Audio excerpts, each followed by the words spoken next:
Hello friends, मैं सुरुचि BPSC Gurukul 1 में आपका स्वागत करती हूँ। फ्रेंड्स, आज हम देखेंगे 90 डेज प्लानर चल रहा है परफेक्शन आईएएस में। फ्रेंड्स, जो बीपीएससी प्रारंभिक परीक्षा हेतु काफ़ी इंपॉर्टेंट है और आज का टॉपिक है इतिहास, जिसमें प्राचीन, मध्यकालीन और आधुनिक भारत का डे 1 टू डे 19 तक चलेगा। फ्रेंड्स, और ये 90 तक होते होते आपका पूरा हिस्ट्री कंप्लीट हो जाएगा, मतलब रिवाइज हो जाएगा। ये रिवीजन टाइप के है फ्रेंड्स, ठीक है। और फ्रेंड्स, इसमें टॉपिक आधारित प्रश्न होंगे, विस्तृत व्याख्या सहित होंगे, एडवांस प्रश्नों का संकलन होंगे, बीपीएससी के नए पैटर्न पर आधारित प्रश्न होंगे और प्रतिदिन टारगेट और अभ्यास रहेंगे, ठीक है। और जो बीपीएससी नए पैटर्न है फ्रेंड्स, जिसमें 68 और 69 से पैटर्न चेंज हो चुका है और अब इसमें निगेटिव मार्क्स भी है, तो 1/3 कटते हैं, पहले नहीं थे, तो वो भी ध्यान रखेंगे। और ये परफेक्शन आईएएस का है फ्रेंड्स। और डे 1 और डे 2 हमने कंप्लीट कर रखा है। अभी डे 3 हम लोग कंप्लीट करेंगे फ्रेंड्स, जिसमें टॉपिक होगा भारत में 1857 के बाद प्रमुख कृषि आंदोलन, भारत में अंग्रेजों की भू राजस्व नीति एवं ब्रिटिश शासन का आर्थिक प्रभाव, और भारत में आधुनिक शिक्षा का विकास होगा। इसमें सर फ्रेंड्स आपको ये मेंस के लिए भी इम्पोर्टेंट हो जाएगा, क्योंकि मेंस में भी इस जो आधुनिक भारत से बीपीएससी में पूछता है ना, तो ये क्वेश्चन पूछता है फ्रेंड्स, तो ध्यान रखेंगे। 67 में भी पूछा था कि भारत में आधुनिक शिक्षा के विकास के बारे में आप लिखें, तो वो चीज़ें हो जाएंगी। 1857 के कारण या कारण पूछता है या फिर नेगेटिव क्यों हुआ, तो ये सारे कुछ पूछता है, तो आप मेंस के भी पॉइंट ऑफ व्यू से पढ़ेंगे फ्रेंड्स, ठीक है। और डे 1 और डे 2 हमारा कंप्लीट हो चुका है, प्लेलिस्ट में आपको मिल जाएगा, तो वहाँ जाके चेक कर लीजिएगा फ्रेंड्स। और साथ ही साथ परफेक्शन आईएएस का टेस्ट सीरीज जो चल रहा है फ्रेंड्स, जो सेक्शनल टेस्ट और फुल लेंथ टेस्ट भी है, तो वो आपका प्लेलिस्ट में मिल जाएगा फ्रेंड्स। उसमें मेरा प्लेलिस्ट में टेस्ट सीरीज 2024 करके बना हुआ है, जिसमें आपको एडिटोरिया का जुनून टेस्ट सीरीज मिल जाएगा, आधार टेस्ट सीरीज मिल जाएगा जो एडिटोरिया का है, एनसीईआरटी बेस पे है, और परफेक्शन का भी मिल जाएगा फ्रेंड्स उसमें टेस्ट सीरीज, और इम्तिहान का भी मिल जाएगा, तो जा करके चेक कर लेंगे। और फ्रेंड्स आपको बता दूं कि जितना ज़्यादा आप टेस्ट और जितने ज़्यादा आप करेंट कीजिएगा, तो उतना आपके लिए बेनिफिट होगा, ठीक है। और ये हमारा रिवीजन सेट चल रहा है, तो हम रिवीजन कर लेते हैं। इसमें पहला क्वेश्चन क्या है कि बंगाल में हुए नील विद्रोह के संबंध में निम्न कथनों पर विचार करना है। फ्रेंड्स, यहाँ पे सबसे पहले देखेंगे, यहाँ सत्य पूछ रहा है या असत्य पूछ रहा है, तो यहाँ पे सत्य पूछ रहा है, तो देख लेते हैं, पढ़ लेते हैं क्या क्या है इसमें। तो बंगाल में हुए नील आंदोलन में बंगाल के बुद्धिजीवियों ने महत्वपूर्ण भूमिका निभाई थी। उन्होंने किसानों के समर्थक में समाचार पत्र में लेख लिखे, जनसभाओं का आयोजन किए तथा उनकी मांगों के संबंध में सरकार को ज्ञापन सौंपे थे, तो ये सही है।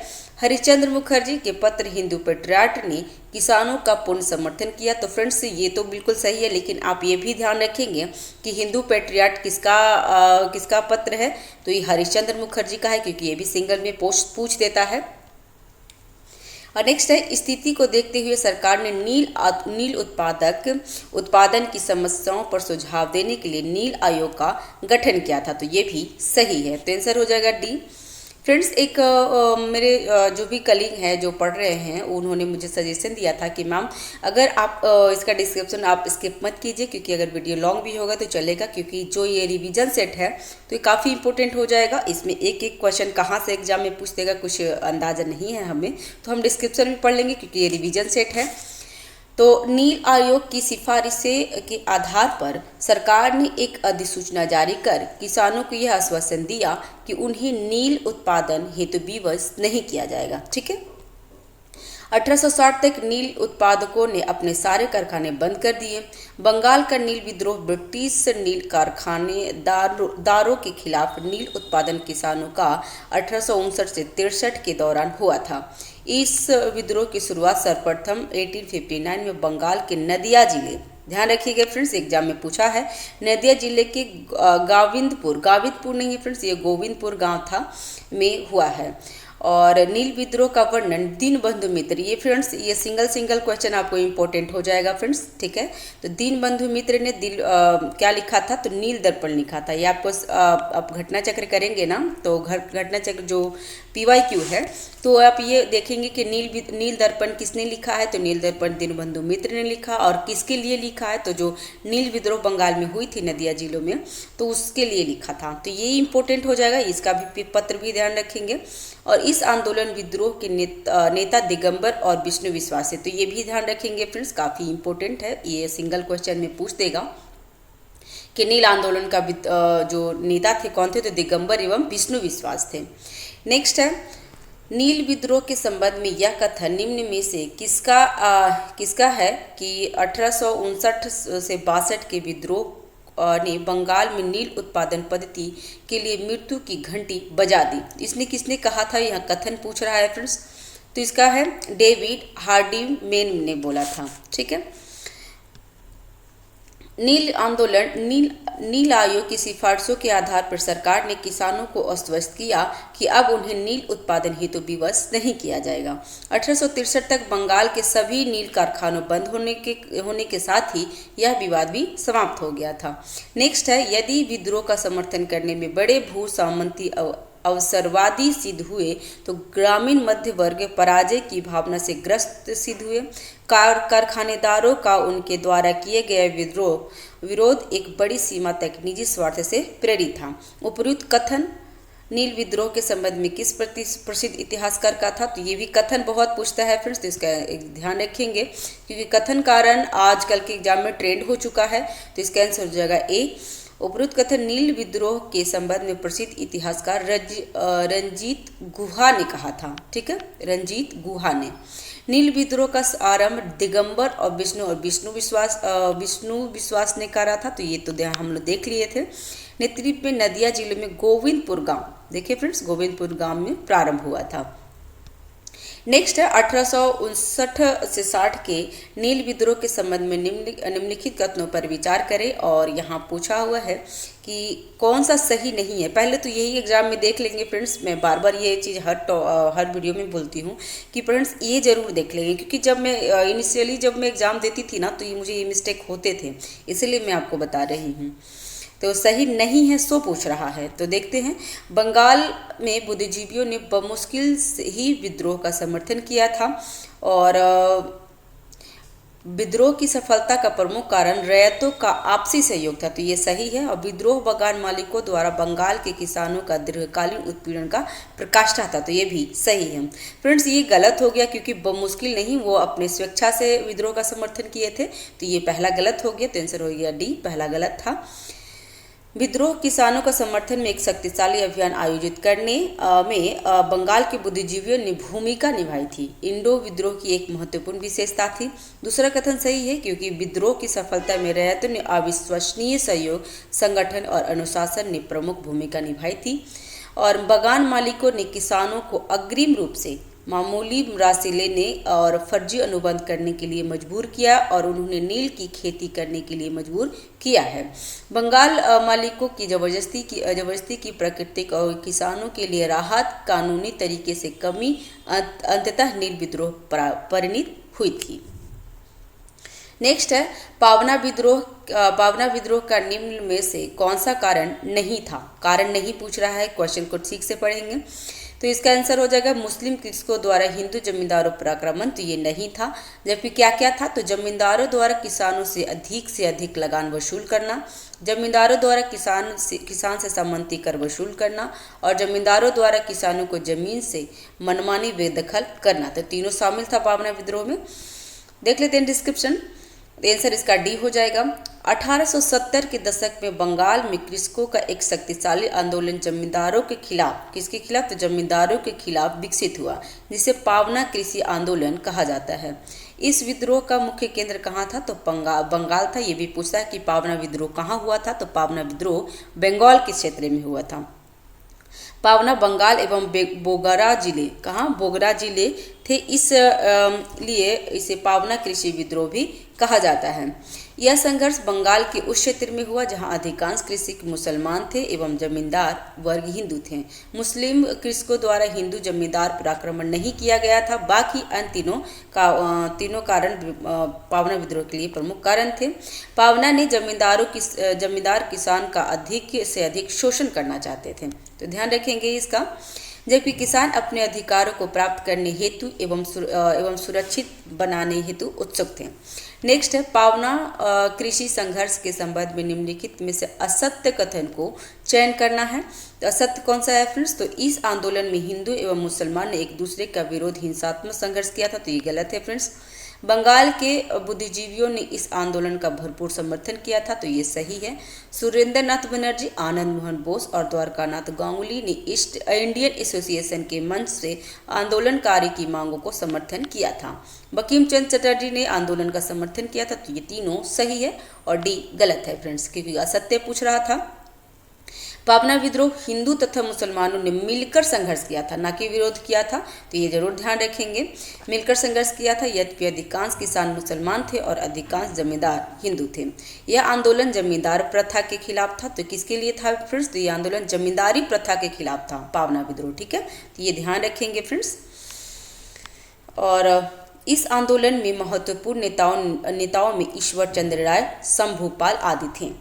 नेक्स्ट है 19वीं शताब्दी के कृषक विद्रोह का उनसे संबंध क्षेत्रों के साथ सम्मिलित कीजिए। और यहाँ पे उत्तर में क्या दिया हुआ है कि कूट को सही सहायता से चुनिए, सही उत्तर चुनना है फ्रेंड्स। तो कुकी विद्रोह कहाँ हुआ था? तो कुकी विद्रोह आपका त्रिपुरा साइड में हुआ था, और कुका विद्रोह जब बोला जाए तो कुका पंजाब में हुआ था। पावना विद्रोह बंगाल में और बिरसा मुंडा विद्रोह बिहार में हुआ था। तो आंसर क्या होगा फ्रेंड्स? इसका 1 का तो 4 होगा, तो इसका आंसर हो जाएगा डी, और 2 का 1 पावना विद्रोह बंगाल में और बिरसा मुंडा बिहार में हुआ था, तो आंसर हो गया डी। हमने मिलान कर लिया है। कुकी जनजाति विद्रोह त्रिपुरा में हुआ था। कुका विद्रोह भगत जवाहरमल के नेतृत्व में पंजाब में 1860 में हुआ था। पावना किसान आंदोलन पूर्वी बंगाल में 1873 से 76 में किसान चंद्र राय तथा शंभूपाल के नेतृत्व में हुआ था पावना किसान आंदोलन। और बिरसा मुंडा जो 1893 से 1900 में बिहार झारखंड के क्षेत्र में था, जिसे उलगुलान या महान विद्रोह के नाम से भी जाना जाता है, तो ध्यान रखेंगे फ्रेंड्स। नेक्स्ट है निम्नलिखित घटनाओं को तिथि क्रम में व्यवस्थित करें और दिए गए कोड की सहायता से उत्तर दीजिए। तेभागा विद्रोह, नील विद्रोह, दक्कन विद्रोह और पावना विद्रोह। तो तेभागा सबसे लास्ट में हुआ था फ्रेंड्स, तो इसमें देख लेंगे कौन सा सबसे लास्ट में है, तो इसका आंसर आई थिंक यही होना चाहिए, क्योंकि तेभागा विद्रोह सबसे लास्ट में हुआ था, ठीक है। तो इसका नील विद्रोह पहले हुआ, उसके बाद पावना विद्रोह, उसके बाद दक्कन विद्रोह और लास्ट में तेभागा विद्रोह है। देख लेते हैं इसमें आंसर क्या था। इसको बिल्कुल आंसर ये सही है फ्रेंड्स। नील आंदोलन 1859 से 60 में बंगाल में हुआ था। पावना विद्रोह 1873 से 76 में बंगाल में हुआ था। दक्कन विद्रोह 1874 में 1874 में महाराष्ट्र में, और तेभागा आंदोलन 1946 में बंगाल में हुआ था। ये भी क्वेश्चन आता है फ्रेंड्स कि हमारा देश आज़ाद होने से पहले कौन सी किसान आंदोलन हुई थी, तो तेभागा आंदोलन हुई थी, जिसमें 1/3 के बारे में हुआ था, तो ध्यान रखेंगे इसके लिए। और 1946 में हुई थी और हमारे देश 1947 में आज़ाद हुआ था, ठीक है।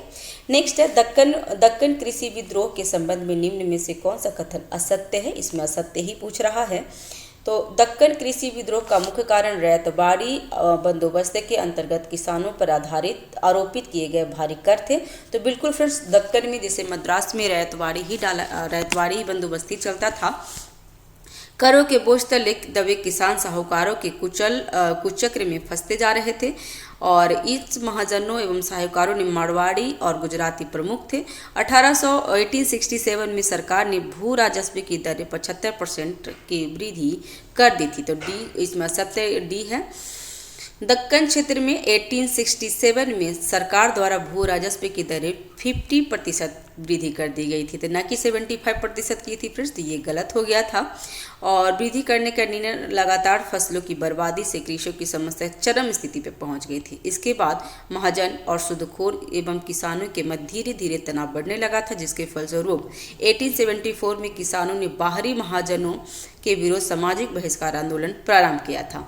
1879 में दक्कन कृषि राहत अधिनियम के बाद आंदोलन पूर्णतः समाप्त हो गई थी। तो फ्रेंड्स ये सिंगल क्वेश्चन आपको घटना चक्र में मिल जाएगा कि दक्कन कृषि राहत अधिनियम कब बनाया गया था। तो दक्कन कृषि राहत अधिनियम 1879 में बनाया गया था। तो ये ध्यान रखेंगे फ्रेंड्स, सिंगल इसमें से भी क्वेश्चन आ जाते हैं। नेक्स्ट है दक्कन विद्रोह से संबंधित निम्नलिखित घटनाओं को तिथि क्रम में व्यवस्थित करें और दिए गए कूट की सहायता से उत्तर दें। तो ठीक है, यहाँ पे है दक्कन एग्रीकल्चर रिलीफ कानून लागू होना। तो ये सबसे पहले क्या हुआ था, तो सरकार द्वारा भू राजस्व की दरें 50% बढ़ा दिया गया था, जो अभी हमने देखा था डिस्क्रिप्शन में। और उसके बाद सुदखोर और कालूराम द्वारा एक किसान बाबा साहिब देशमुख के खिलाफ अदालत में घर की नीलामी की डिग्री प्राप्त करना था। उसके बाद दक्कन उपद्रव आयोग का गठन और लास्ट में दक्कन एग्रीकल्चर रिलीफ कानून का लागू होना था। तो अभी हमने देख लिया था, आंसर हो जाएगा ए। सरकार द्वारा भू राजस्व की दर 50% वृद्धि की और 1867 में सुदखोर की थी। और सुदखोर कालूराम के द्वारा बाबा साहिब देशमुख के खिलाफ लगातार अदालत में नीलामी की डिग्री प्राप्त किया था। तो ये कब हुआ था फ्रेंड्स, तो 1874 में। दक्कन उपद्रव दंगा आयोग का गठन 1876 में और दक्कन एग्रीकल्चर रिलीफ कानून का लागू हुआ था 1879 में। ये सिंगल क्वेश्चन पूछा हुआ है, तो आप ध्यान रखिएगा। महाराष्ट्र के दक्कन क्षेत्र में किसानों ने साहूकारों के विरुद्ध सामाजिक बहिष्कार अभियान क्यों चलाया था। तो इसके बारे में देख लेते हैं फ्रेंड्स। 11 का आंसर क्या होगा, तो इसका होगा बी में क्या था ऑप्शन, तो गरीब किसानों के खातों में हेरफेर करने और ऊंची ब्याज दर करने के कारण हुआ था। आंसर क्या हो जाएगा इसका बी। इसका डिस्क्रिप्शन देख लेते हैं।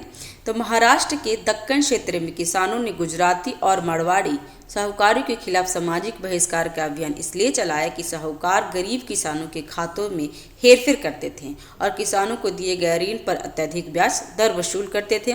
सामाजिक बहिष्कार आंदोलन के तहत किसानों ने साहूकारों की दुकान से सामान खरीदने और खेतों में खेती करने से इनकार कर दिया था।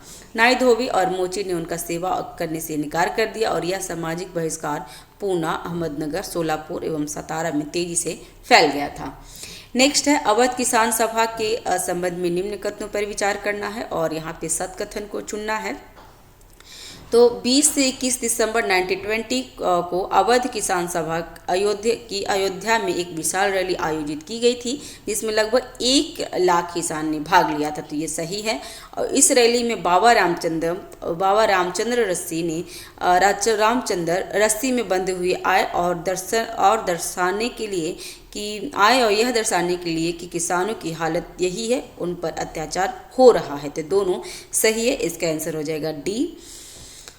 अवध किसान सभा किसानों में बेदखली, जमीन न जोतने और बेगार न करने की अपील की थी।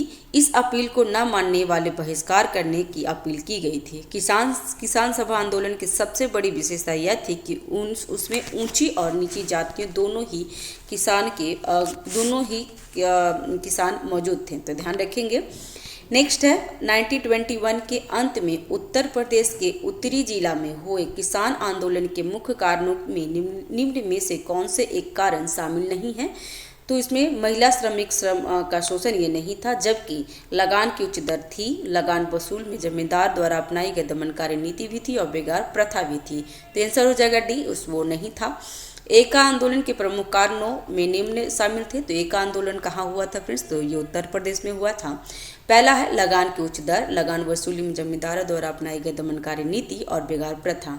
इस आंदोलन के प्रमुख कारण में महिलाओं श्रमिकों का शोषण शक्ति शामिल नहीं था। एका आंदोलन में किसानों को निम्न बातें की शपथ दिलाई गई थी। तो ये भी देख लेंगे। केवल उचित लगान अदा करना तथा लगान अदायगी समय सीमा का पालन करना, भूमि से बेदखल करने पर भूमि नहीं छोड़ना, बेगार करने से इनकार करना, अपराधियों से संबंध नहीं रखना एवं पंचायतों का निर्णय स्वीकार करना इत्यादि था। तो ये ध्यान रखेंगे फ्रेंड्स। नेक्स्ट है बैठकें शुरू होने से पहले सभा स्थल पर एक गड्ढा खोदकर उसमें पानी भरा जाता था। इसे गंगा मानकर एक पुजारी वहां इकट्ठे किसान को गंगा की सौगंध खिलाता कि वे निर्धारित लगान ही देंगे। उससे एक पैसा ज़्यादा नहीं देंगे। देने पर लगान समय पे देंगे। बेदखल किए जाने पर ज़मीन नहीं छोड़ेंगे। जबरिया मजदूरी नहीं करेंगे। अपराधियों को मदद नहीं करेंगे और पंचायत के फैसले को मानेंगे। तो कथन उत्तर प्रदेश के किस किसान आंदोलन के समर्थक में था? तो इसका आंसर हो जाएगा एका आंदोलन, जो अभी हमने डिस्क्रिप्शन पढ़े थे फ्रेंड्स। ठीक है, और इस आंदोलन के प्रमुख नेता मदारी पासी और सहदेव थे। तो यह ध्यान रखिएगा, एका आंदोलन का जो नेता कौन थे? तो मदारी पासी। ये सिंगल क्वेश्चन में आते हैं फ्रेंड्स, तो ध्यान रखेंगे इसका। ठीक है, मदारी पासी, एका आंदोलन और सहदेव थे। उत्तर प्रदेश के हरदोई, बहराइच और सीतापुर जिले में लगान वृद्धि एवं उपज के रूप में लगान वसूली के लेकर अवध के किसानों ने एका आंदोलन का आरंभ किया था। यह आंदोलन उत्तर प्रदेश के अन्य किसान आंदोलन में से उन मामले में भिन्न था, क्योंकि इसमें छोटे छोटे जमींदार भी शामिल थे। ये जमींदार बढ़े हुए लगान के बोझ से परेशान और सरकार से नाराज थे। नेक्स्ट है, केरल के मालाबार क्षेत्र में हुए मोपला विद्रोह के संबंध में असत्य कथन का चयन करें। तो मालाबार में केरल के मालाबार, पहले तो यही ध्यान रखेंगे क्योंकि केरल का मालाबार बहुत फेमस है और ये मोपला विद्रोह हुई थी केरल में। ये सिंगल क्वेश्चन में आता है कि मोपला विद्रोह किस क्षेत्र में हुआ था? तो मालाबार क्षेत्र में, जो केरल में है। और इसमें असत्य कथन चुनना है फ्रेंड्स, तो इसका आंसर हो जाएगा मोपला विद्रोह केरल के मालाबार तट के स्थानीय मुस्लिम किसानों द्वारा हिंदू सामंतों के खिलाफ किया गया था। तो ये सही है। मोपलाओं के विद्रोह का प्रमुख कारण लगान, ऊंची दर, नजराना एवं अन्य दमनकारी तौर तरीके थे। तो ये भी सही है। इस आंदोलन की एक प्रमुख विशेषता इसके राष्ट्रवादी आंदोलन के साथ संबंधित स्थापित होना था। तो ये भी सही है। गांधी जी राजेंद्र प्रसाद एवं सहजानंद सरस्वती ने इस क्षेत्र को दौरा कर इसमें सक्रिय लाई थी। तो ये गलत है फ्रेंड्स। ठीक है, तो आंसर हो जाएगा डी, क्योंकि ये सत्य ही पूछ रहा था। मोपला कृषि विद्रोह कब हुई थी फ्रेंड्स? तो 1921 में। डेट बिल्कुल याद रखेंगे फ्रेंड्स, क्योंकि एग्जाम में पूछता है कि मोपला विद्रोह कब हुआ था। तो 1921 में। और कहाँ? तो केरल के मालाबार क्षेत्र में। ठीक है, मोपला विद्रोह के दौरान इस क्षेत्र का दौरा गांधी जी, शौकत अली, मौलाना आज़ाद आदि ने किए थे, न कि राजेंद्र प्रसाद और सहजानंद किए थे। तो गलत हो गया था। फरवरी 1921 में सरकार ने क्षेत्र में निषेधाज्ञा लगा दी और किसानों की सभाओं पर रोक लगा दी गई और तथा इससे सभी प्रमुख किसानों को गिरफ्तार कर लिया गया था। इसके बाद यह आंदोलन हिंसक रूप धारण कर लिया था, परंतु शीघ्र ही इसे दबा दिया गया था। ठीक है, नेक्स्ट है, इस आंदोलन के नेता अली मुस्लियार थे। तो ये भी ध्यान रखेंगे, नेता कौन थे? तो अली मुस्लियार थे। ठीक है, नेक्स्ट है, the Moplah rebellion and it's genesis नामक शोधन ग्रंथ निम्नलिखित में से किसके द्वारा लिखा गया था? तो आंसर होगा कोनराड वुड के द्वारा। ठीक है, और the Moplah rebellion and east genesis नामक शोध ग्रंथ कोनाल्ड वुड द्वारा लिखा गया है। इस पुस्तक में 1836 से लेकर 1990 तक 19 महत्वपूर्ण मोपला विद्रोह का उल्लेख किया गया है। ठीक है, नेक्स्ट है, इस मोपला संघर्षों की मुख्य विशेषता यह रही कि इसमें हिस्सा लेने वाले सदा ही मृत्यु की इच्छा से प्रेरित होकर शहादत के लिए लड़े। 1921-22 में मोपला संघर्ष सही अर्थों में व्यापक जन संघर्ष था। यह जन विद्रोह मूलतः साम्राज्यवाद और सामंतवाद विद्रोही जन संघर्ष था। तो ये भी ध्यान रखेंगे। इस विद्रोह के मुख्य कारणों में जमींदारों द्वारा कृषकों का शोषण करना था। तो ये भी ध्यान रखेंगे फ्रेंड्स। ठीक है, नेक्स्ट है बारदोली सत्याग्रह के संबंध में निम्न कथनों पर विचार करना है और इसमें सत्य कथन को चुनना है। तो बारदोली सत्याग्रह के समर्थन में के मुंशी तथा लालजी नारंगी ने बम्बई विधान परिषद के सदस्य त्याग कर दी थी। तो ये सही है। और बारदोली सत्याग्रह के समर्थन में बम्बई में रेलवे हड़ताल आयोजन किया गया था। तो ये भी सही है। वल्लभ भाई पटेल की गिरफ्तारी की संभावना देखते हुए 2 अगस्त 1928 को गांधी जी भी बारदोली पहुंचे थे। तो ये भी सही है। तो आंसर हो जाएगा इसका डी। बारदोली सत्याग्रह गुजरात के बारदोली तालुका में 1928 में हुआ था। तो ये सिंगल क्वेश्चन ध्यान रखेंगे। ठीक है, और 1928 में हुआ था। इस सत्याग्रह के नेता सरदार वल्लभ भाई पटेल थे। तो एग्जाम में ये पूछता है फ्रेंड्स कि 4 ऑप्शन दे देंगे और इसमें पूछेगा कि गांधी जी किस आंदोलन का मुख्य नेता नहीं थे। तो ये बारदोली का नहीं थे और यह सत्याग्रह भूमि कर में 22% बढ़ोतरी के खिलाफ किया गया था। इसी सत्याग्रह के दौरान बारदोली की महिलाओं ने वल्लभ भाई पटेल को सरदार की उपाधि ध्यान दिए थे। तो ये भी क्वेश्चन पूछता है, तो ध्यान रखिएगा। बारदोली सत्याग्रह के संबंध में उपरोक्त कथन सत्य है। सरकार ने एक न्यायिक अधिकारी ब्रूमफील्ड्स और एक राजस्व अधिकारी मैक्सवेल से सारे मामले की जांच करवाई और उन्होंने जांच रिपोर्ट में लिखा कि 22% लगान बढ़ोतरी गलत थी। इसे घटाकर 6.03% कर दिया गया था। लंदन में प्रकाशित अखबार न्यू स्टेटमेंट में 5 मई 1929 को के अपने अंक में लिखा था, जांच समिति की रिपोर्ट सरकार के मुंह पे तमाचा है। नेक्स्ट है, बारदोली सत्याग्रह के दौरान आंदोलनकारियों के समर्थन में जनमत का निर्णय करने के लिए आंदोलनकारियों द्वारा एक पत्रिका का प्रकाशन आरंभ किया गया था। कौन सा पत्रिका था फ्रेंड्स? तो बारदोली सत्याग्रह पत्रिका। ठीक है। बारदोली सत्याग्रह के दौरान आंदोलनकारियों के समर्थन में जनमत का निर्णय करने के लिए बारदोली सत्याग्रह पत्रिका का प्रकाशन आरंभ हुआ था। इसमें बड़ी सरल, सुबोध और व्यंग्यपूर्ण शैली में लेख लिखे गए थे। नेताओं के भाषण और किसानों की संपत्ति की कुर्की की तस्वीर भी छपी थी। आंदोलन का अपना खुफिया विभाग भी था। इसको यह पता लगाना होता था कि कोई लगान दे तो नहीं रहा है, ये चीज़ देखना होता था। ठीक है। नेक्स्ट है, अखिल भारतीय किसान सभा के संबंध में निम्नलिखित कथनों पर विचार करें और इसमें सत कथन को चुनना है। तो अखिल भारतीय किसान सभा की स्थापना 1936 में लखनऊ में की गई थी। तो ये सही है। इसके पहले अध्यक्ष स्वामी सहजानंद सरस्वती थे। तो ये बिल्कुल सही है फ्रेंड्स। ये सिंगल क्वेश्चन भी पूछते हैं तो बिल्कुल ध्यान रखेंगे। और 1936 में अखिल भारतीय किसान सभा का दूसरा सम्मेलन फैजपुर में आयोजित किया गया था। तो ये भी सही है। तो आंसर हो जाएगा इसका सी। अखिल भारतीय किसान सभा की स्थापना 1936 में लखनऊ में की गई थी। इसके प्रथम अध्यक्ष स्वामी सहजानंद सरस्वती थे तथा सचिव एनजी रंगा को चुना गया था। तो ये एग्जाम में इंपॉर्टेंट है फ्रेंड्स, ध्यान रखिएगा।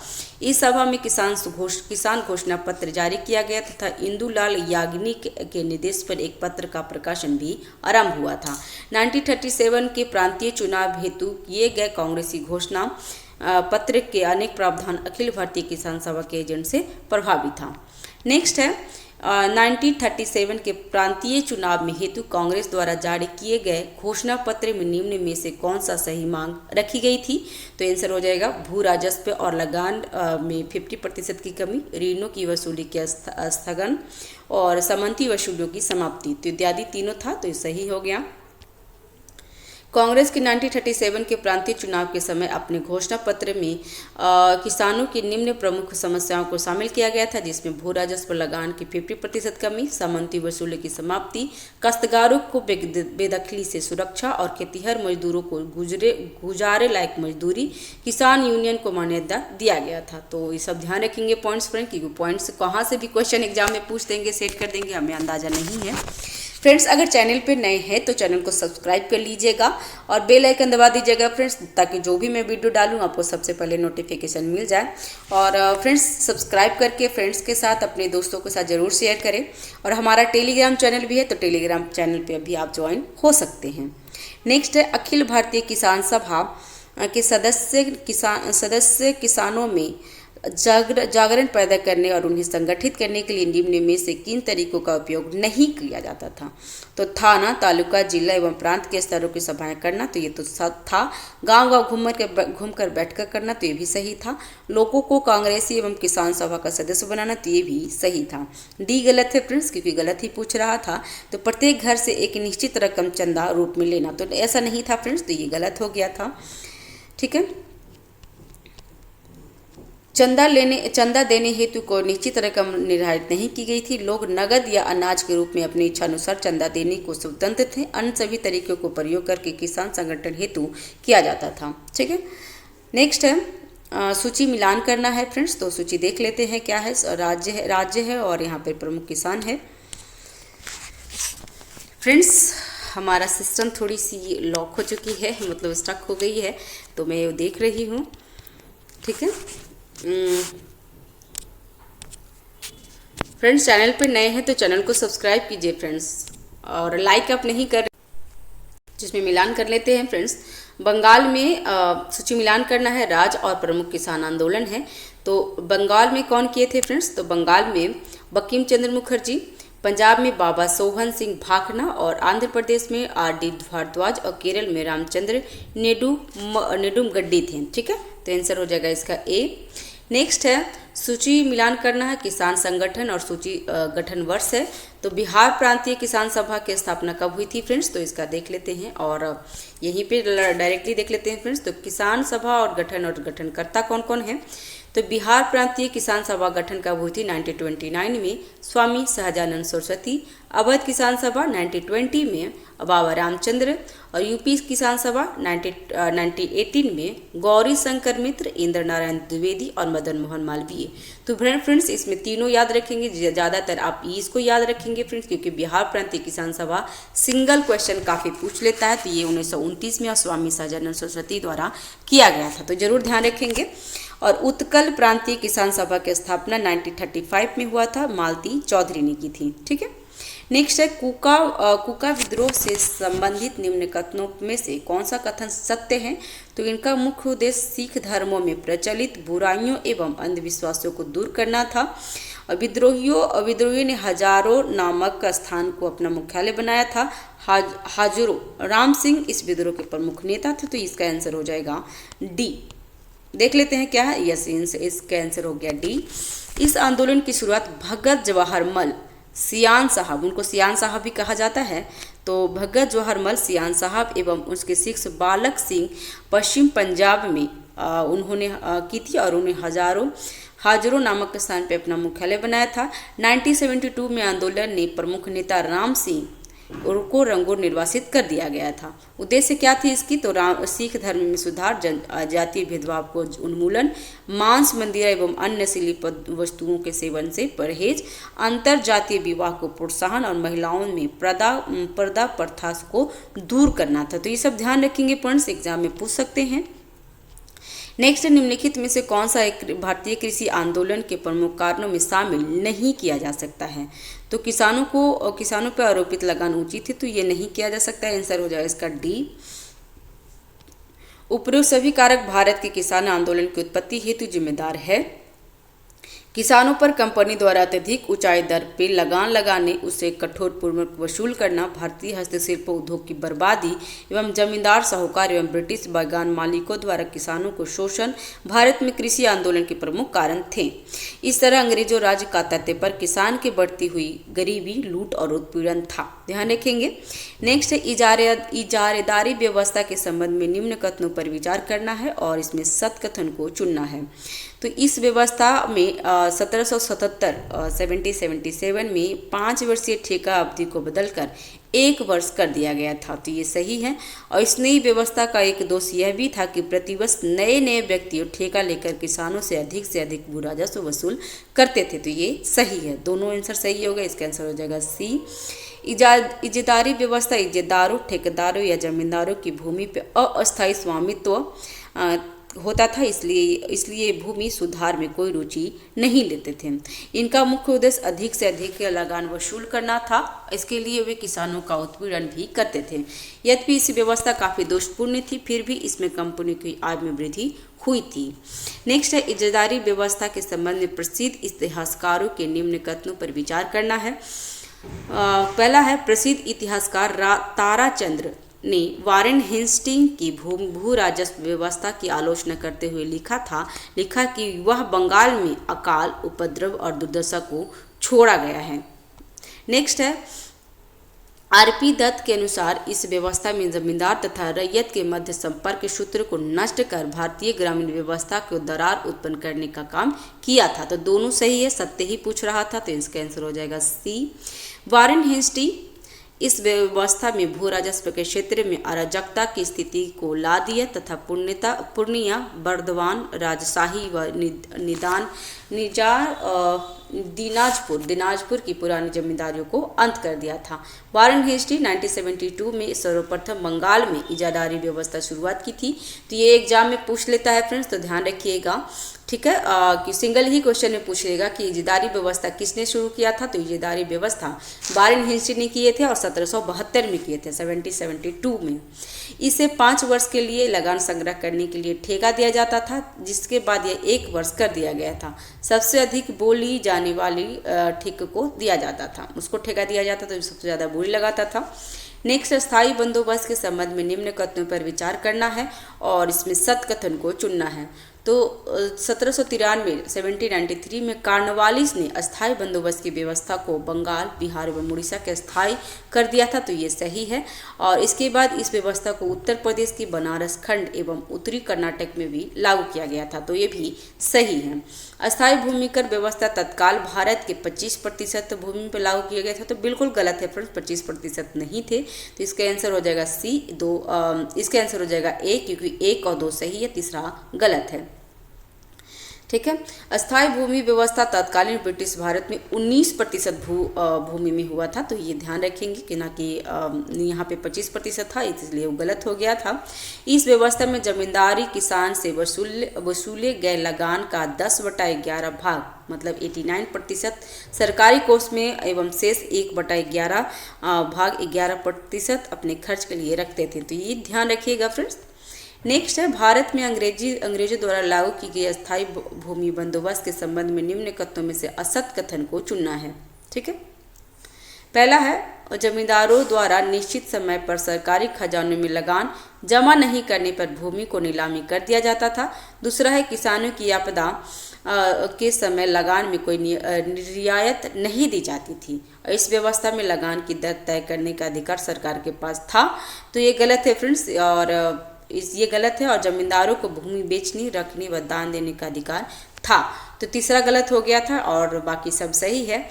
तो भूमि की अस्थायी बंदोबस्त की व्यवस्था में लगान की दर तय करने का अधिकार सरकार के पास नहीं था। किसके पास था फिर? तो जमींदार जो था उसके पास था। लगान की दर तय करने का अधिकार जमींदारों के पास था। ठीक है, और साथ ही जमींदार ही लगान में वृद्धि कर सकते थे। इस व्यवस्था में जमींदारों को भूमि का मालिक बना दिया जाता था और भूमि पर उनका अधिकार वंशानुगत स्थानांतरित कर दिए जाते थे, तो ध्यान रखेंगे इसका। नेक्स्ट है, मैं जागीरदारों को उस जमीन का मालिक समझता हूँ जो उन्हें धर्मगत कानून के अनुसार उत्तराधिकार में मिली है। भूमि की अस्थायी बंदोबस्त के संबंध में यह कथन किसके द्वारा कहा गया था? तो कथन बहुत सारा आता है फ्रेंड्स, तो ध्यान रखिएगा ये जॉन सॉर के बारे में, क्योंकि ये कॉर्नवालिस के बाद जॉन सॉर ही आए थे। तो स्थायी बंदोबस्त के संबंध में यह कथन जॉन सॉर के द्वारा कहा गया था। जॉन सॉर कॉर्नवालिस द्वारा नियुक्त जांच कमेटी के अध्यक्ष थे, तो ये भी ध्यान रखेंगे। ठीक है, जॉन सॉर 1793 से 1798 तक बंगाल का गवर्नर जनरल थे, तो ये ध्यान रखेंगे। और इसके कार्यकाल में निजाम और मराठों के बीच युद्ध लड़ा गया था। जॉन सॉर ने हस्तक्षेप की नीति का पालन किया और वह अवध के मामले में हस्तक्षेप करते हुए आरूफ दौला की मृत्यु के बाद उनके प्रथम पुत्र वजीर अली को नवाब न बनाकर उसके दूसरे पुत्र शहादत अली को नवाब घोषित किया था, तो ध्यान रखेंगे। नेक्स्ट है, कंपनी सरकार द्वारा इस व्यवस्था को अस्थायी बनाने के पीछे अनेक कारण थे। निम्न में से कौन सा एक अस्थायी व्यवस्था को लागू करने का सही कारण नहीं था? तो सरकार का एक निश्चित तथा स्थायी आय प्राप्त करना चाहती थी, तो ये सही है। वे लगान वसूली पे समय तथा पैसा खर्च नहीं करना चाहते थे, तो ये भी सही है। इस कंपनी की व्यवस्था द्वारा जमींदारों को अनसमर्थन बनाना चाहती थी, तो ये सही है। इसका आंसर हो जाएगा डी। हालांकि कंपनी के पास योग्य कर्मचारी व भू लगान के संदर्भ में जानकार व्यक्तियों की कमी नहीं थी, फिर भी उसने लगान का ठेका जमींदारों को दिया था, तो ये गलत था फ्रेंड्स। ठीक है फ्रेंड्स, और नेक्स्ट क्वेश्चन है, भारत में भूमि की अस्थायी बंदोबस्त की व्यवस्था लागू होने से जमींदारों को अनेक लाभ हुए। निम्नलिखित में से कौन सा लाभ जमींदारों को नहीं हुआ? तो ये देख लेंगे, इसका आंसर हो जाएगा डी। जमींदारों ने अत्यधिक लाभ होने के बाद भी कृषि उन्नति की ओर ध्यान नहीं दिया, तो ये गलत है। जमींदार भूमि स्थायी मालिक बन गए। लगान की एक निश्चित रकम सरकार को देने के पश्चात काफ़ी बड़ी धनराशि जमींदार को प्राप्त होने लगी थी और अधिक आय कालांतर में जमींदार अत्यधिक समृद्ध हो गए थे। इसका है भूमि के अस्थायी बंदोबस्त। जो अस्थायी बंदोबस्त 1793 में हुई थी कॉर्नवालिस द्वारा, ने जमींदारों को सर्वाधिक लाभ हुआ। उन्हें सरकार को एक निश्चित रकम जो 1/10 वो रखते थे और 11/10 वो देते थे किसी को। तो ये चीज़ होनी, माफ़ कीजिएगा, ये मुझे थोड़ी सी कंफर्म याद नहीं है, 1/10 करके हुआ था फ्रेंड्स। और रणनीति देनी पड़ती थी और उन्हें कृषि की उन्नति पर अधिक ध्यान दिया। इस व्यवस्था के कारण अधिकांश जमींदारों ने 1857 के विद्रोह में सरकार को सहयोग दिया था। कंपनी का वह धन अब खर्च होने से बच गया था, जिससे लगान वसूली के समय आप कर्मचारी को खर्च करनी पड़ती थी। नेक्स्ट है, भूमि की अस्थायी बंदोबस्त की व्यवस्था लागू करने से सरकार को होने वाले लाभों पर विचार करना है और इसमें सत्य कथन को चुनना है। इसमें क्या क्या है फ्रेंड्स, तो जमींदारों के इस वर्ग ने अंग्रेजी सत्ता को सामाजिक आधार पर प्रदान किया, तो ये सही है। सरकार की आय निश्चित हो गई, जिससे अपना बजट बनाने में उसे आसानी हो गई, तो ये भी सही है। सरकार को प्रतिवर्ष राजस्व की दरें तय करने एवं उसे ठेके के झंझट से मुक्ति मिल गई थी, तो ये भी सही है। तो आंसर हो जाएगा ए। और अस्थायी बंदोबस्त की व्यवस्था लागू होने के बाद सरकार द्वारा जमींदारों को न्याय एवं शांति स्थापित करने की जिम्मेदारी छीन ली गई, जिससे उनका ध्यान मुख्यतः कृषि के विकास में लगा तथा इससे सूबों की आर्थिक संपन्नता में वृद्धि हुई थी।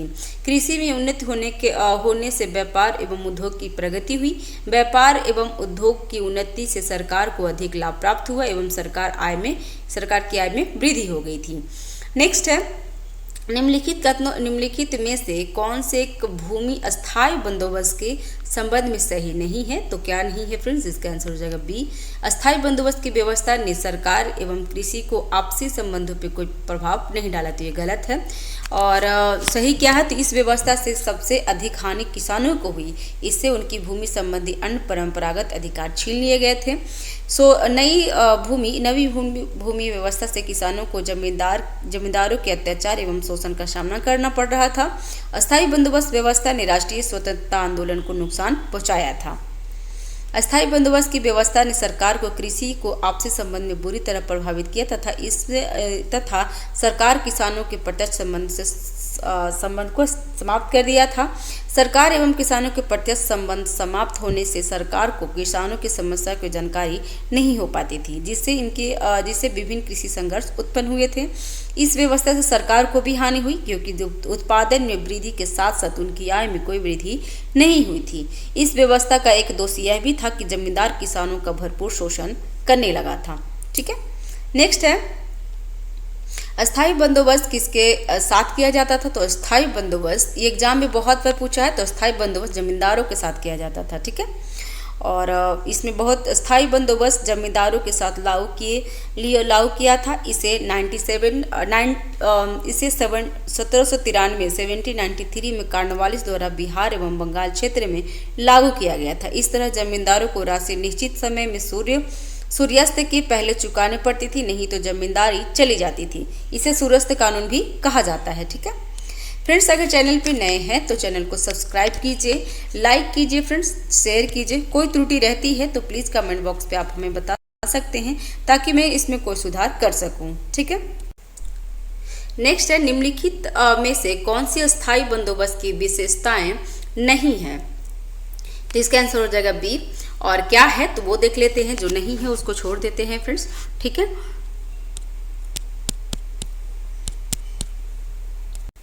तो अस्थायी बंदोबस्त ने भू स्वामित्व का अधिकार जमींदारों में निहित किया। अस्थायी बंदोबस्त के अधीन उच्च मालगुजारी निर्धारण का भार कृषकों पर डाल दिया गया और अस्थायी बंदोबस्त के अधीन भूमि के वास्तविक कृषकों को दशा में गिरावट आई थी। ठीक है, हाँ मैंने कहा था फ्रेंड्स कि इस व्यवस्था के तहत ब्रिटिश सरकार को लगभग 19% भूमि आती थी।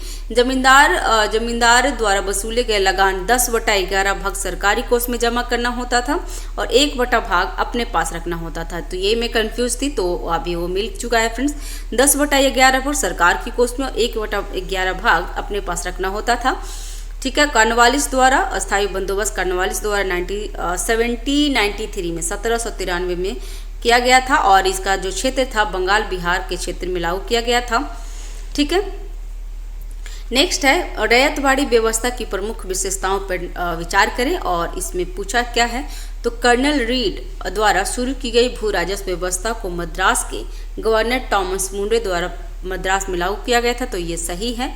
भू राजस्व की यह व्यवस्था मद्रास के साथ बम्बई प्रेसिडेंसी के कुछ हिस्से, असम तथा पूर्व के हिस्सों एवं बरार में लागू किया गया था। तो ये भी सही है।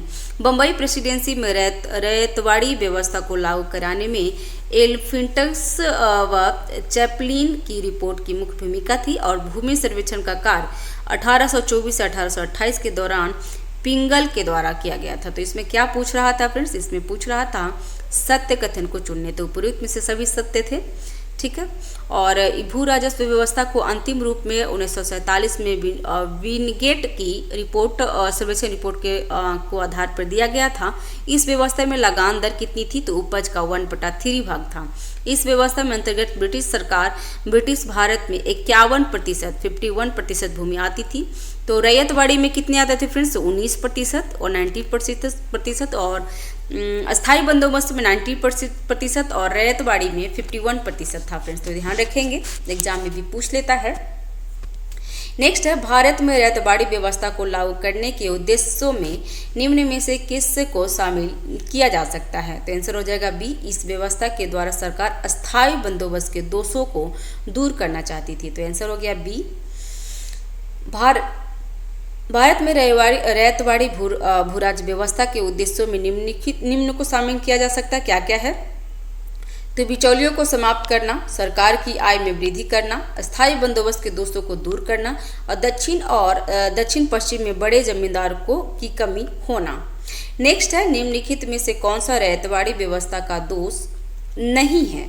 तो कौन सा नहीं था फ्रेंड्स, इसका आंसर हो जाएगा ए।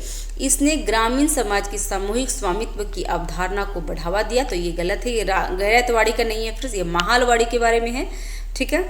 रैयतवाड़ी व्यवस्था एक महत्वपूर्ण दोष यह है कि इसमें ग्रामीण समाज की सामूहिक स्वामित्व की अवधारणा को समाप्त कर दिया था तथा जमींदारों का स्थान स्वयं ब्रिटिश सरकार ले लिए थे। सरकार ने बलपूर्वक किसानों को खेत में जोतने हेतु बाध्य किया था। कंपनी के अधिकार भी इसी व्यवस्था को लागू करने के पक्ष में थे। नेक्स्ट है निम्नलिखित में से कौन सा रैयतवाड़ी प्रणाली की विशेषताएं हैं। तो इसका पहला है यह थॉमस मुनरो की उद्भावना ब्रेन चाइल्ड थी और रैयतवाड़ी। इसका उद्देश्य मध्यवर्तियों को कम करना था और इस प्रणाली में से कृषि धीरे धीरे कंगाल हो गए थे और इसको मद्रास और बंगाल प्रेसिडेंसी हिस्सों में शुरू किया गया था। तो बंगाल प्रेसिडेंसी में तो नहीं था फ्रेंड्स। तो देख लेते हैं इसका आंसर क्या होगा। इसका आंसर हो जाएगा बी, जिसमें 1, 2, 3 सही है, 4 चौथा गलत था। ठीक है। रैयतवाड़ी व्यवस्था को कैप्टन रीड ने 1792 में सर्वप्रथम लागू किया था और यह मद्रास, बम्बई और असम के कुछ भाग में लागू किया गया था। ठीक है। और इसके तहत किसानों को भूमि का मालिकाना हक प्रदान किया गया था और तथा अब वे व्यक्तिगत रूप से स्वयं सरकार को लगान प्रदान करते थे। सरकार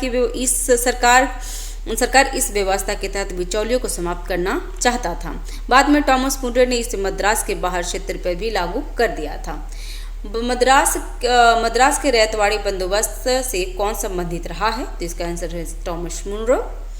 रैयतवाड़ी व्यवस्था का जन्मदाता कैप्टन रीड हैं। ठीक है। रैयतवाड़ी व्यवस्था का जन्मदाता कैप्टन रीड को माना जाता है। बाद में मुनरो ने इसे विस्तार किया था।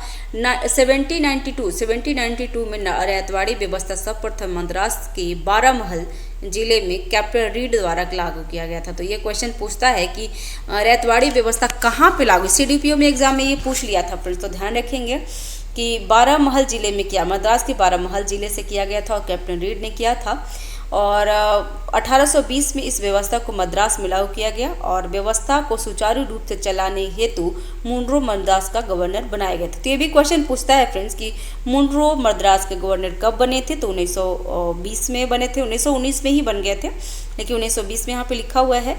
तो मुनरो मद्रास के गवर्नर 1920 में बने थे और उन्होंने ही लागू किया था। वर्ष 1825 में बम्बई तथा 1858 में संपूर्ण दक्कन और अन्य क्षेत्र में लागू किया गया था। यह व्यवस्था संपूर्ण ब्रिटिश भूभाग का 51% भाग है, जो हमने पहले देख लिए थे फ्रेंड्स। महलवाड़ी व्यवस्था के संबंध में निम्नलिखित कथनों पर विचार करें और इसमें सत्य कथन को चुनना है। तो महलवाड़ी व्यवस्था का प्रस्ताव सर्वप्रथम 1819 में हॉल्ट मैकेंजी के द्वारा लाया गया था, तो ये सही है। इस व्यवस्था में प्रारंभ में लगान की दर कुल उपज का 80% निश्चित किया गया था, तो ये भी सही है। और बाद में विलियम बैटिक ने इस दर को कम करके 66% कर दिया था, तो सभी सही है फ्रेंड्स। इसका आंसर होगा डी। मार्टिन बर्ड को भारत में भूमि कर व्यवस्था का प्रवर्तक माना जाता है और 1855 में सहारनपुर नियम के अनुसार डलहौजी ने लगान की दर घटाकर उत्पादन का कितना कर दिया था, तो 50% कर दिया था। इस व्यवस्था का परिणाम कृषकों के प्रतिकूल रहा। परिणामतः इस व्यवस्था से प्रभावित अनेक लोगों ने 1857 में विद्रोह में भाग लिया था। नेक्स्ट है, भारत में आधुनिक शिक्षा के विकास के संदर्भ में निम्नलिखित कथनों पर विचार कीजिए। पहला है, लॉर्ड वेलेस्ली ने कंपनी के असैनिक अधिकारियों की शिक्षा के लिए पोर्ट विलियम कॉलेज की स्थापना लखनऊ में की थी, तो ये गलत है फ्रेंड्स, ठीक है। और दूसरा, इसमें सत्य कथन पूछ रहा था, तो पहला तो गलत हो गया। इस कॉलेज में अधिकारियों को विभिन्न भारतीय भाषाओं तथा भारतीय रीति रिवाजों की शिक्षा दी जाती थी, तो दूसरा सही है, पहला गलत है। लॉर्ड वेलेस्ली ने कंपनी और असैनिक अधिकारियों की शिक्षा के लिए विलियम पोर्ट कॉलेज की स्थापना सन 1780 में कलकत्ता में किए थे, ठीक है। इस कॉलेज में भारतीय भाषाओं एवं परंपराओं की शिक्षा अधिकारियों को दी जाती थी, तो ठीक है। नेक्स्ट है, भारत में शिक्षा के विकास के संदर्भ में निम्न कथनों पर विचार करें और पहला है और इसमें सत्य कथन चुनना है। तो 1813 के चार्टर्ड एक्ट में भारत में स्थानीय विद्वानों को प्रोत्साहन करने तथा देश में आधुनिक विज्ञान के ज्ञान को प्रसारित करने एवं उन्नत करने जैसे उद्देश्यों को रखा गया था। चार्टर्ड के इन उद्देश्यों को पूरा करने के लिए कंपनी द्वारा प्रतिवर्ष 1 लाख रुपए अनुदान देने की व्यवस्था की गई थी, तो आंसर हो जाएगा सी, एक दोनों सही है। इस राशि को व्यय करने का प्रश्न में विवाद हो जाने के कारण 1823 तक यह राशि उपलब्ध नहीं कराई गई थी। और इसी दौरान कुछ प्रबुद्ध भारतीयों ने व्यक्तिगत स्तर पर भारत में आधुनिक शिक्षा के विकास के लिए प्रयास एवं अनुदान भी दिए थे। इस क्रम में 1817 में कलकत्ता में हिंदू कॉलेज की स्थापना के लिए राजा राम मोहन राय ने भारी अनुदान किए थे। कॉलेज में शिक्षित बंगालियों द्वारा अंग्रेजी माध्यम में शिक्षा दी जाती थी तथा पश्चात विज्ञान एवं मानवीय की पढ़ाई भी कराई जाती थी।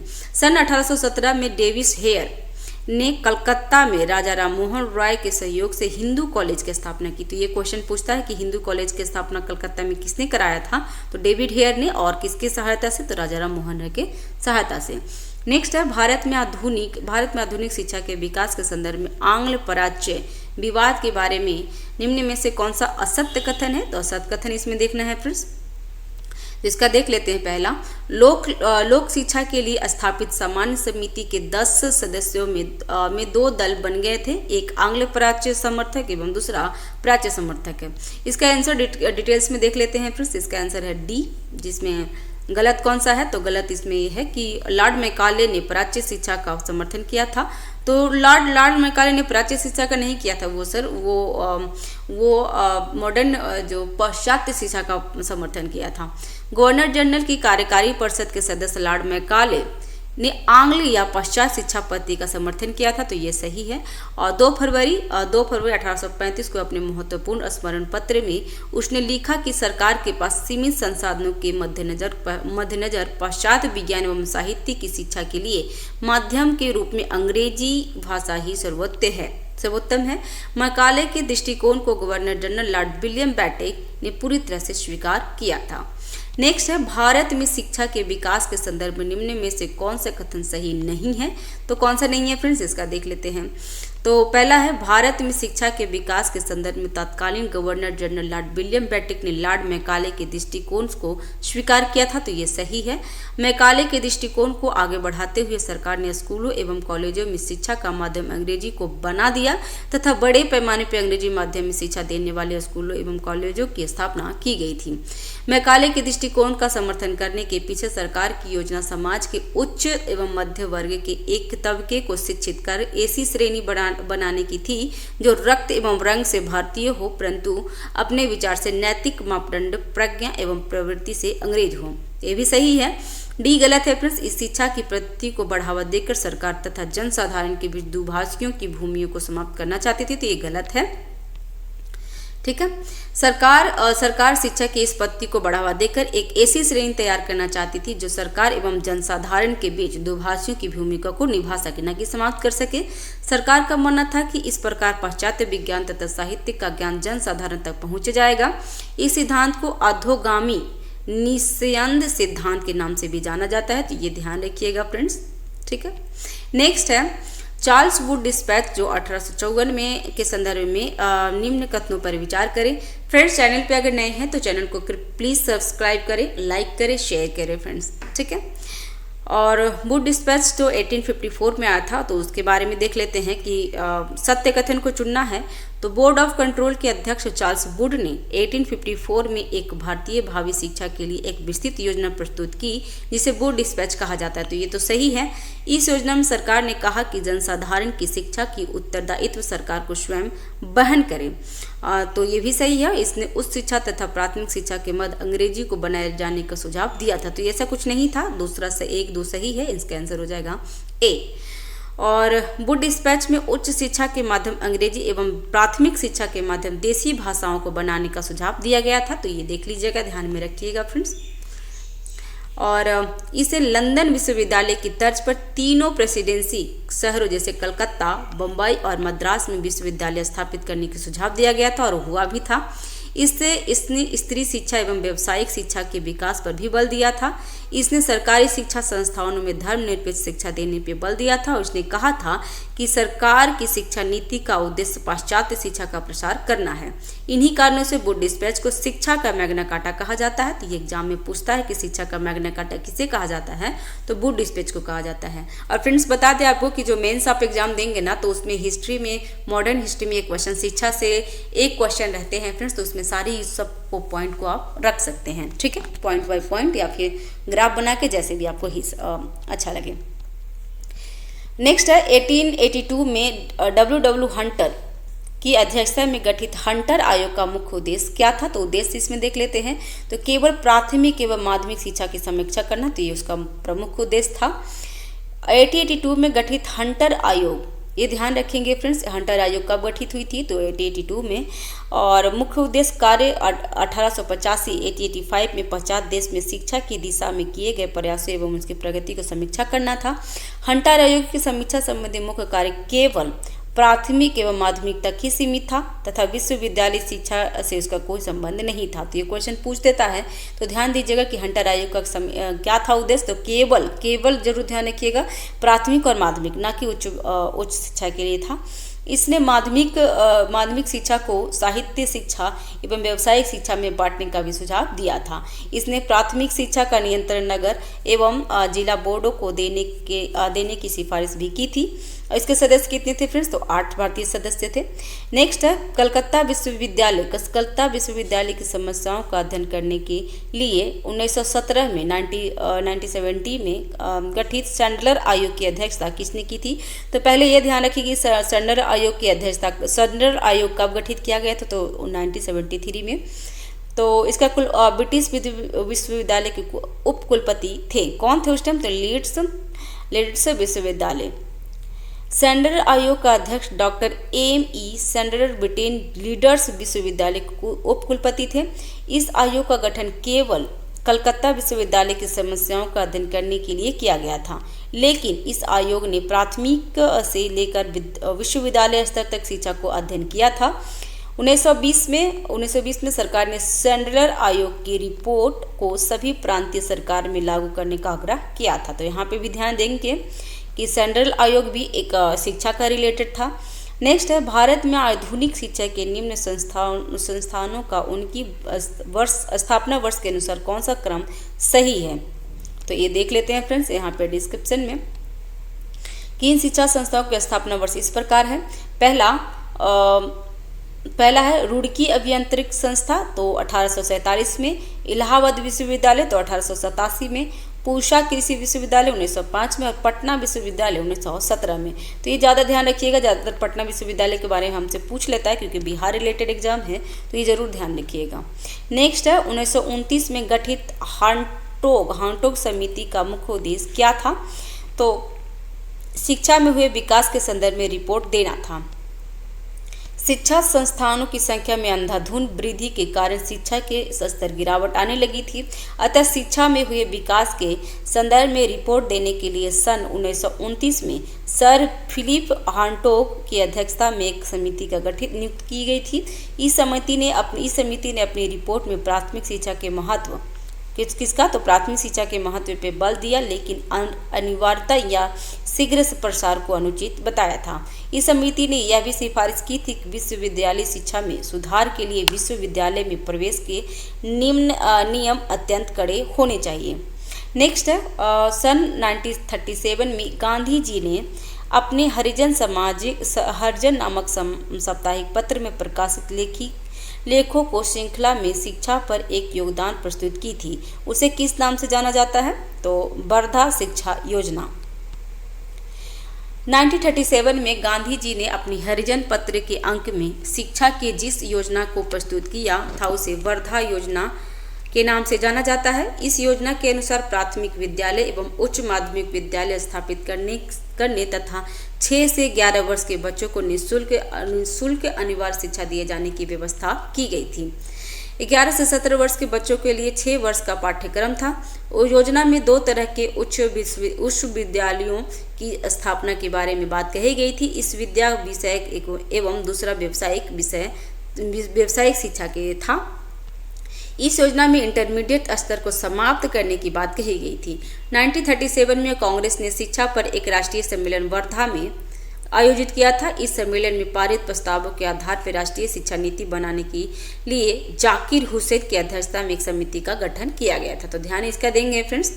नेक्स्ट है वर्ष 1944 में केंद्रीय शिक्षा सलाहकार माफ कीजिएगा फ्रेंड्स, वर्ष 1944 में केंद्रीय शिक्षा सलाहकार मंडल ने शिक्षा की एक राष्ट्रीय योजना तैयार की, जिसमें सार्जेंट योजना के नाम से जाना जाता है। निम्न में से कौन सा सार्जेंट योजना की विशेषता नहीं है, तो इसका देख लेते हैं। इसका आंसर हो जाएगा डी। 50 वर्ष में देश में शिक्षा की पूर्ण निर्माण का कार्य पूरा करने का लक्ष्य तय किया गया था, तो वो नहीं है। जबकि 3 से 6 वर्ष की आयु के समूह के बच्चों के लिए पूर्व प्राथमिक शिक्षा की व्यवस्था, 6 से 11 वर्ष के बच्चों को निःशुल्क एवं अनिवार्य शिक्षा दिए जाने की व्यवस्था और 20 वर्ष के वयस्कों को साक्षात्कार बनाने की व्यवस्था लक्ष्य रखा गया था। तो आंसर हो जाएगा इसका डी। ठीक है। नेक्स्ट है सूची मिलान करना है फ्रेंड्स। इसमें शिक्षा संबंधी योजना और स्थापना वर्ष देखना है। तो इसका आंसर है इसका देख लेते हैं कि कोठारी शिक्षा आयोग वर्ष 1964 से 66 में हुई थी। सेंट्रल विश्वविद्यालय आयोग ये कब हुई थी फ्रेंड्स, तो इसका 1917 से 19 में हुआ था। हंटर शिक्षा आयोग, तो हंटर शिक्षा आयोग जो कार्नवालिस के टाइम में आया था 1882 से 83 में हुआ था। और राधा कृष्ण आयोग तो 1948 से 49 में आया था। आंसर हो जाए इसका बी। ठीक है। और भी देख लेते हैं। राधा हार्टोंग समिति जो अभी देखे थे 1929 में, शिक्षा पर वर्धा समिति 1937 में, चार्ल्स वुड डिस्पैच 1954 में, यह हमेशा एग्जाम में आता है फ्रेंड्स। चार्ल्स वुड डिस्पैच 1854 में हुआ था और सार्जेंट योजना 1944 में हुआ था। तो ध्यान रखेंगे। शिक्षा संबंधी प्रमुख योजना आयोग के साथ तत्कालीन गवर्नर जनरल वायसराय में कौन सा योग सही सुमेलित नहीं है, तो यहाँ पे देख लेते हैं। शिक्षा संबंधी योग राधा कृष्ण आयोग जो 1948 से 49 में हुआ था, तो लॉर्ड माउंटबेटन थे। चार्ल्स वुड डिस्पैच में लॉर्ड डलहौजी थे जो 1854 में हुआ था। सैंडलर आयोग जो सैंडलर आयोग कब हुआ था फ्रेंड्स, तो 1917 से 18 में लॉर्ड चेम्सफोर्ड थे। और वर्धा योजना 1937 में लॉर्ड लिथगो थे। ठीक है, तो यहाँ पे ये डी गलत है, आंसर हो गया डी। नेक्स्ट है निम्न तकनीकी संस्थानों एवं उसके स्थापना वर्ष का कौन सा जोड़ा बेमेल है। बेमेल पूछ रहा है तो पूना इंजीनियरिंग कॉलेज 1858 में, कलकत्ता चिकित्सा महाविद्यालय तो ये 1860 में ना होकर के कलकत्ता चिकित्सा महाविद्यालय 1835 में हुई थी, तो वो गलत है। गुइंडी इंजीनियरिंग कॉलेज 1858 में और पूसा कृषि विश्वविद्यालय 1905 में हुआ था, ठीक है। नेक्स्ट है 1936, हाँ देख लेते हैं इसको डिस्क्रिप्शन भी फ्रेंड्स, कि कलकत्ता चिकित्सा विश्वविद्यालय 1835 में हुई थी और पूना इंजीनियरिंग कॉलेज की स्थापना वास्तव में 1854 में ओवरसियर स्कूल के रूप में की गई थी। बाद में 1858 में इसे दर्जा बढ़ाकर इंजीनियरिंग कॉलेज का कर दिया गया था। गुइंडी इंजीनियरिंग कॉलेज की स्थापना पोर्ट सेंट जॉर्ज के पास एक इमारत में एक छात्र के साथ एक सर्वेक्षण स्कूल के रूप में 1794 में हुई थी और 1858 में इसे इंजीनियरिंग कॉलेज का दर्जा प्रदान कर दिया गया था। बिहार के समस्तीपुर जिले में पूसा कृषि अनुसंधान संस्था की स्थापना एक अमेरिकी समाजसेवक मिस्टर हेनरी फिलिप्स द्वारा 1905 में की गई थी, ठीक है, 1905 में की गई थी और 1905 में इसकी आधारशिला लॉर्ड कर्जन द्वारा रखी गई थी। 1936 में इसे दिल्ली स्थानांतरित कर दिया गया है, तो ये ध्यान रखिए कि पूसा कृषि अनुसंधान कहाँ है, तो ये दिल्ली में कर दिया गया स्थानांतरित। नेक्स्ट है निम्न में से कौन से औपनिवेशिक भारत में स्त्री शिक्षा का सुविख्यात पक्षधर थे, तो कौन कौन थे, तो सिस्टर सुब्बुलक्ष्मी, बेगम रुकैया सखावत हुसैन, केशव चंद्र सेन और आनंद कुमार स्वामी, तो सब सारे लोग थे फ्रेंड्स, तो इसका आंसर हो जाएगा ए, ठीक है। नेक्स्ट है 19वीं शताब्दी के आरंभिक 20वीं शताब्दी में बंगाली नाट्य कला की एक अग्रणी हस्ती विनोदिनी दासी के बारे में निम्नलिखित कथनों पर कौन सा कथन सही है, तो वे कलकत्ता में स्टार थिएटर 1883 की स्थापना के आदि प्रवर्तकों में से एक है और उन्होंने 1910 और 1913 के बीच अपनी आत्मकथा अमार कथा मेरी कहानी को धारावाहिक के रूप में प्रदर्शित किया था, तो ये दोनों सही है फ्रेंड्स, इसका आंसर हो जाएगा सी। विनोदिनी दासी, जिन्हें छोटी विनोदिनी के नाम से भी जाना जाता है, यह कलकत्ता की एक प्रसिद्ध बंगाली भाषा की नाट्य अभिनेत्री थी। एक्टिंग के क्षेत्र में 12 वर्ष से 13 वर्ष की उम्र में से जुड़ी थी। इन्होंने 1914 में अपनी आत्मकथा लिखी जो अमर कथा के नाम से प्रकाशित हुई थी। वह अपनी आत्मकथा लिखने वाले में थिएटरों की पहली दक्षिण एशियाई अभिनेत्री में से एक थी। बंगाल के महान संत रामकृष्ण परमहंस उनकी नाटक देखने आए थे। नेक्स्ट है डेक्कन एजुकेशन सोसाइटी की स्थापना कौन संबंधित हैं, तो इसका आंसर हो जाएगा ए। इसका डेक्कन रनाडे ने जी किए थे। तो शिक्षा प्रसार के उद्देश्य से 1884 में पुणे में दक्कन एजुकेशन सोसाइटी की स्थापना जस्टिस रनाडे ने की थी। रनाडे को महाराष्ट्र का शुक्राता भी कहा जाता है, तो एग्जाम में पूछता है कि महाराष्ट्र का शुक्राता किसे कहा जाता है, तो ये रनाडे को कहा जाता है और उन्होंने 1884 में दक्कन एजुकेशन की स्थापना की थी। रनाडे ने आत्माराम पांडुरंग के साथ मिलकर प्रार्थना समाज का भी स्थापना की थी। तो ये भी क्वेश्चन पूछता है कि प्रार्थना समाज की स्थापना किसने की, तो आत्माराम पांडुरंग ने की थी, लेकिन रनाडे भी उसमें सम्मिलित थे, तो आत्माराम पांडुरंग नहीं होंगे, तो आप रनाडे के आंसर कर सकते हैं। 1867 में रनाडे ने पूना सार्वजनिक सभा की स्थापना की, तो ये भी सिंगल क्वेश्चन आते हैं फ्रेंड्स इसमें पॉइंट से।